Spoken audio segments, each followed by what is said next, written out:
Nah, pemirsa, para caleg kini tengah ketar-ketir menunggu hasil putusan MK soal gugatan sistem pemilu, khususnya bagi caleg artis. Pasalnya, kalau sampai sistem pemilu jadi proporsional tertutup, maka penentu caleg yang akan ke parlemen bukan lagi rakyat, melainkan partai politik. Lalu caleg artis bisa apa? Berikut liputan Jane William dan Sukma Setiabudi untuk Anda.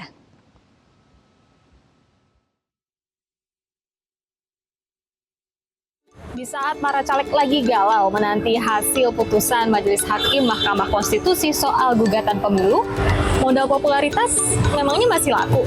Masalahnya kalau sistem pemilu kita jadi yang tertutup, rakyat gimana mau memilih sosok yang mereka kenal atau yang populer?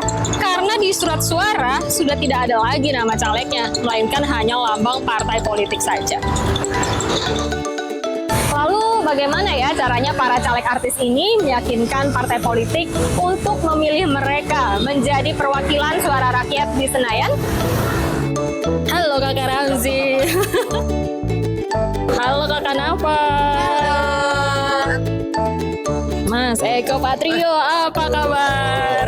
Lagi mau nelfon langsung ditembak nih. Gimana?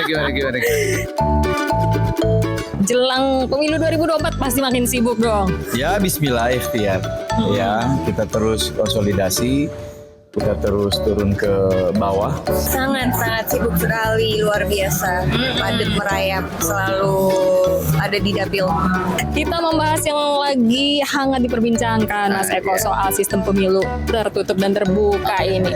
Kalau misalnya sampai jadi tertutup, dikhawatirkan kan nanti pemilih kalau misalnya mau memilih, udah nggak ada lagi nama-nama calegnya yang dipilih parpol. Gimana dari Mas Eko? Ya, yang pertama kan sebenarnya kalau memang benar terjadi proporsional tertutup, itu gugatan MK yang dulu yang 2008 akhirnya jadi tergerus dong ya, kan sayang banget udah diputuskan terbuka, kan awal tertutup 2008 terus ya diberikan keterbukaan. Buat saya lebih terbuka ya, artinya terbuka satu memberikan rasa adil ya kan. Adil itu artinya siapapun yang kerja, yang mau turun ke dapil, ketemu masyarakat, ketemu konstituennya, pasti diganjar, yaitu rewardnya terpilih.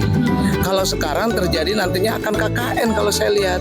Siapa yang dekat dengan ketua umumnya, siapa yang dekat dengan elitis partai, maka dia akan dipilih menjadi nomor urut yang terdepan, walaupun tidak kerja. Gimana Kakak Ramzi melihatnya? Jujur buat saya aja, semua para caleg dan kebetulan 8 atau 9 partai sudah sepakat berharap untuk sementara ini 2024 jangan diganti dulu prosesnya, tetap terbuka. Ini kita semua harap-harap cemas gitu ya. Nah kalau buat saya gitu ya, kembalikanlah kedaulatan itu memang di tangan rakyat. Biarlah mereka memilih calon-calon anggota legislatif yang mereka inginkan. Karena kalau kita hanya memilih partai dengan kata lain tertutup, itu mereka para masyarakat di bawah, khususnya di dapil masing-masing, tidak tahu siapa nanti yang akan partai calonkan kalau memang partai tersebut mendapatkan kursi. Sebenarnya isu itu lagi benar-benar hot banget ya, karena lagi diperbincangkan pada seluruh caleg semuanya yang ada di sini gitu.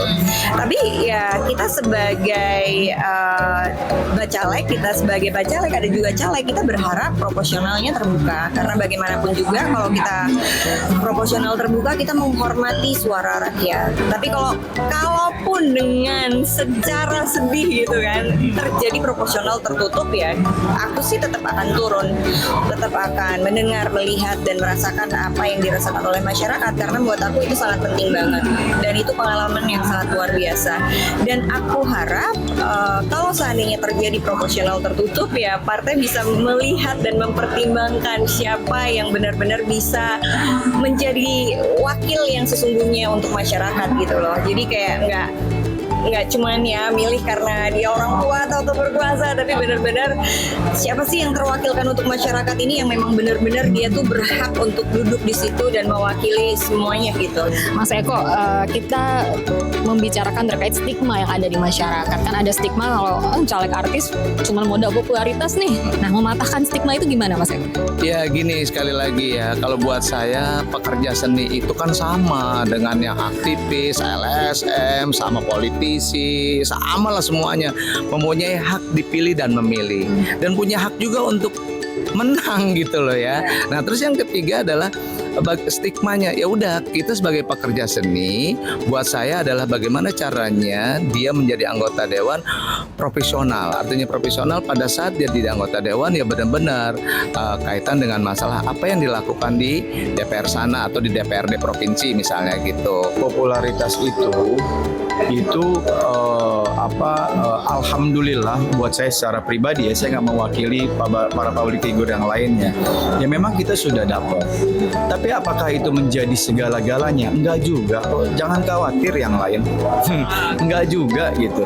Popularitas iya memang sangat dibutuhkan, tapi bukan segala-galanya. Percuma populer, tapi kalau tidak mempunyai kinerja, tidak mempunyai kapabilitas, tidak mempunyai niat baik untuk selalu turun dan memberikan kontribusi untuk masyarakat, percuma juga, nggak akan terpilih juga. Popularitas itu adalah suatu bonus ya, karena kita sebagai public figure memang kita mempunyai selling point sendiri, di mana menjadi suatu kekuatan juga sebagai seorang public figure untuk mendapatkan suara yang lebih banyak.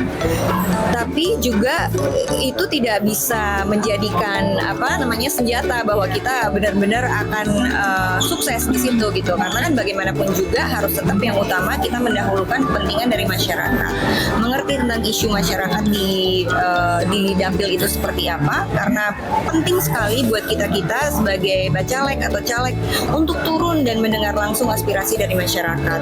Dari situlah kita jadi tahu sebenarnya apa fungsinya kita sebagai anggota dewan gitu, terus bagaimana kita bisa melakukan program-program untuk menjadi solusi apa yang terjadi atau masalah yang terjadi di masyarakat. Ya, nggak salah juga sih kalau para caleg artis ini mengandalkan popularitas mereka untuk meraup suara. Tapi kalau sistem pemilunya berubah jadi yang tertutup, mereka bisa apa? Ya, jangan sampai polemik ini malah menjadi kemunduran bagi demokrasi kita. Dari Jakarta, Jan William, Sukma Setiabudi, Metro TV.